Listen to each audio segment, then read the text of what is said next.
Hello ladies, it's Penny back again. This is Gnome series number 2, or episode 2 should I say. Now on the last video I left you and I was, well it was this one actually, I was showing you how I filled a cylinder. Yeah, mine was like the inside of a tube of tin foil, which Arthur kindly cut up for me. I don't know if I've got this straight. That's better, I think. So, all we did in the last video was add all lots of strips of tin foil and covered it to the shape we want, which is a gnome. Now, one of them I showed you, I put these pegs on to act as legs and feet, which I'm going to put paper mache on top to shape them. So, but first of all I wanted to show you, this is another one, this like stage 3 if you want, of me putting on the first layer anyway of paper mache. And this is the paper mache here. This is some Arthur and I made yesterday, and it's beautiful and soft and I love it.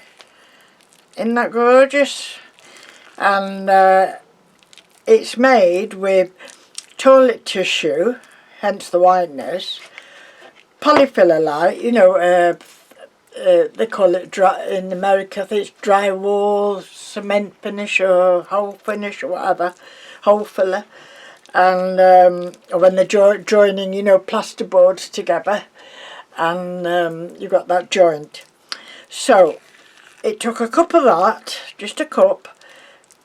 I think it was a cup and a quarter of tissue, which I put into warm water, and a good, I think it was a good cup. Anyway, I'm going to make some more with Arthur, hopefully tomorrow, okay?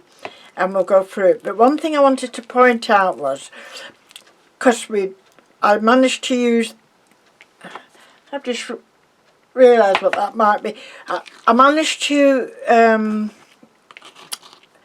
use all the rest of my polyfiller in this, and so I thought, well, it'd be good to store it, but there was too much. So some of it went into a bowl, which I covered with cling film. And as I say, and some of it went into here with its lid. Now the main thing is to make sure it's, you know, no air can get in, because that's going to make it hard. Now I've just been looking at, after he'd put the very small amount in here, what didn't fit. But I don't think he has, because looking at that, I think that's my plaster that was over.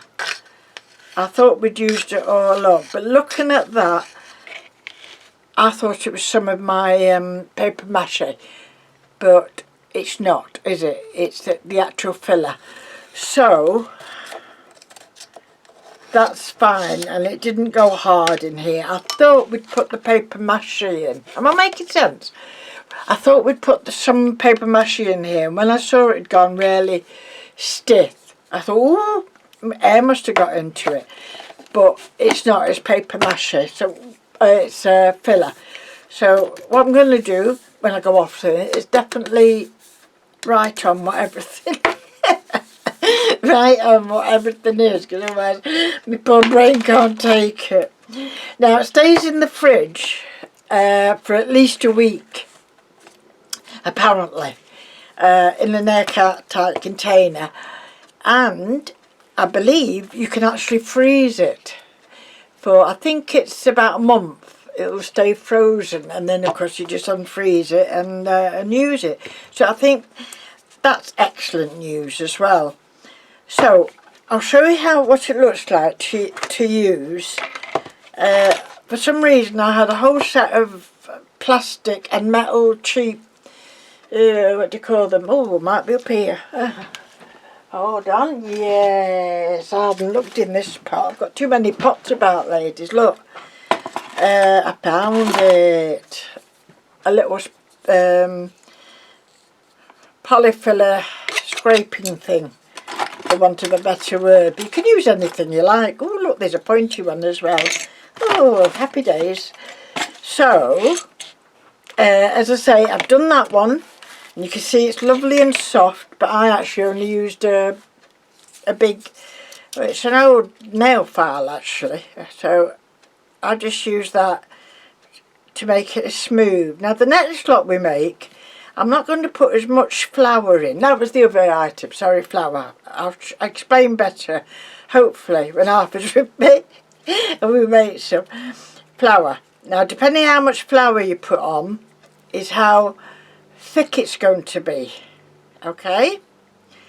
So I think I won't make as much flour on the next lot, even if I just use it as a finishing off.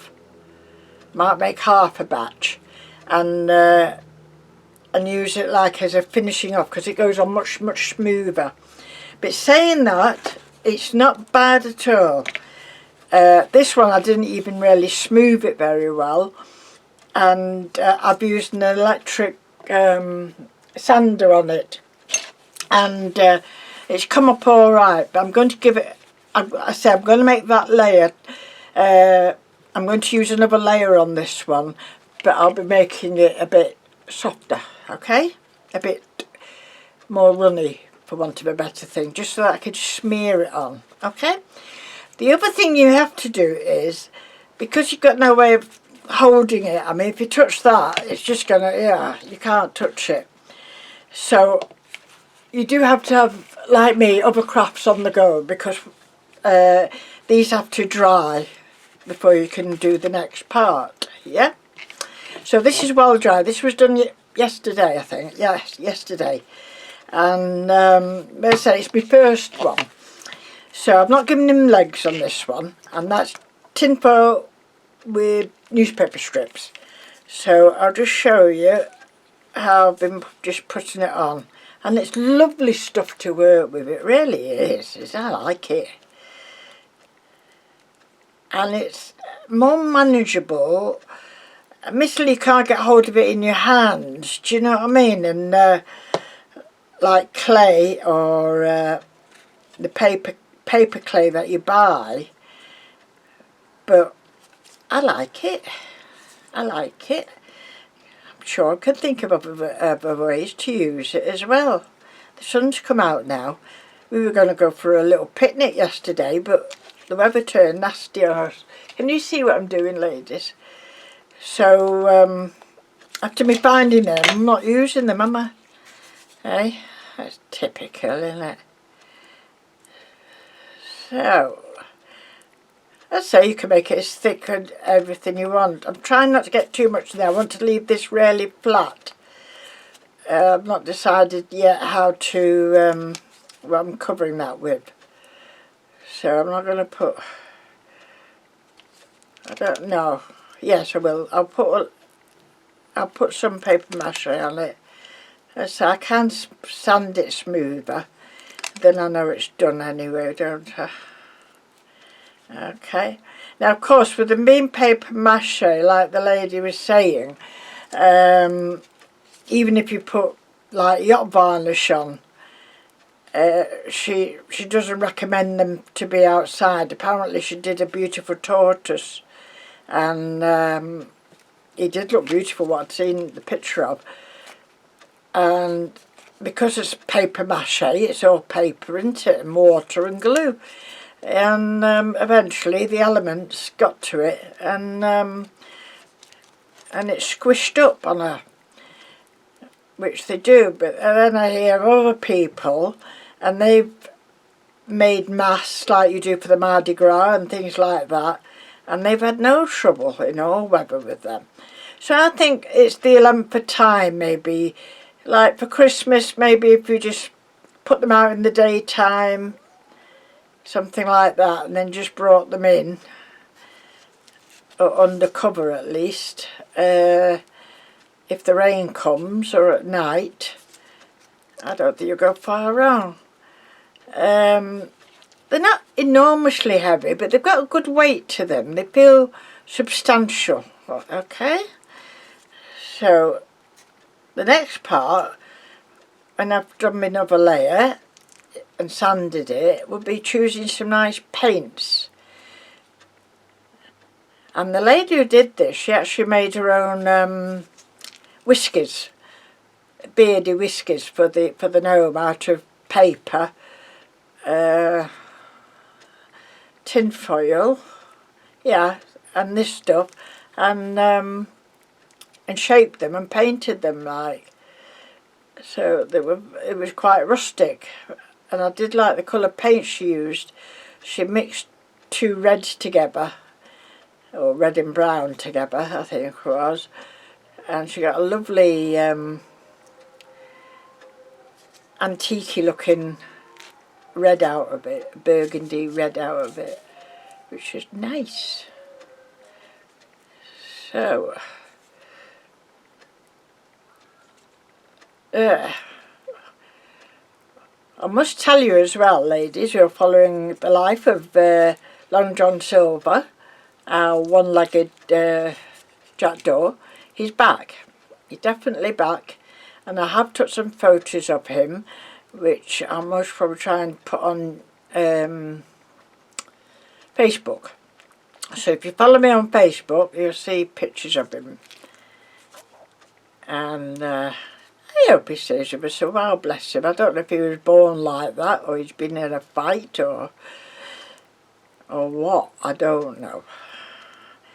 So this will be doing the bottom part of this gnome, filling in where I've left off. But I say it'll be up to you how many layers and etc. that you put on. You've got to be careful not to touch other things while you're doing it, because it's quite squishy stuff. But it's nice actually to work with, it really is. So, and quite inexpensive as well. Anyway, you see I've touched that side. Now you're going to get a hole or something there, a blemish. So I'll just smooth that part down to the dryish part, like that. I mean, it's not a full tutorial, I know that, ladies, because I have to squint and peer at things. So I don't do an excellent tutorials now, not that I ever did. but you get the idea anyway, eh? Have fun with it, have fun. That's what life's about. It's got to be, hasn't it? Right, so I'll just put a little bit more there, and you still see me. It's gone dark on the camera, I hope it's not gone dark on the actual film. So I don't think that's bad at all. Okay, so now that's the wrong way up, as we know, because that's the right way up, isn't it? So that's the part I've done. So now I've got to find something, which I think I've just managed to find. If it sits in there. Yes, it does, look. An old, what do you call it? It was rock salt. And I said, oh, don't throw away that art. It's nice and see-through. I might be able to do something with that. So that's him. He's going to rest now. And I think a fan works on this stuff as well. It boosts it along. So I'm going to put this one to the side, and I'll finish off. Just gently move it. No, okay. I'll finish off this one a little bit more, just down to about there, because I've got to hold on to something, and do the next stages. The next couple, and then we'll come back. And we'll see how we're progressing from there. I'm going to do it. It's here 14 minutes. That's lovely. So, there was something I did on the last one. And I thought, oops, I should amend that. And I can't think what it is now. It'll come back to me. It will come back to me. So I'll leave you with that, ladies, and I hope somebody's joining me, and you know, going to try and make at least one. We might finish it together then. So I'll go and upload this so you can see what the next progress is. But tomorrow, I won't do it today, I don't think, but tomorrow I will definitely try and do the recipe for this. Okay, I think I've got enough polyfiller left, so so we'll have a go. Thank you very much for watching, ladies, and weekend's almost over. It's Monday again. Where is the time going? I don't know. Arthur's been weeding out the front garden a little bit. We had quite a good month of sitting out and enjoying the garden, but it was at the beginning of summer. So, and now everything is in full bloom. It's not night enough to sit out really long, and then summer will be over and we'll be pulling up all the summer bedding and putting autumn stuff down, won't we? So, on that cheerful note, I will love you and leave you, and I'll come back, as I say, tomorrow, and we'll carry on with the next thing. Thank you ever so much for watching, ladies. Do stay safe and enjoy the rest of the weekend that's here. Bye for now.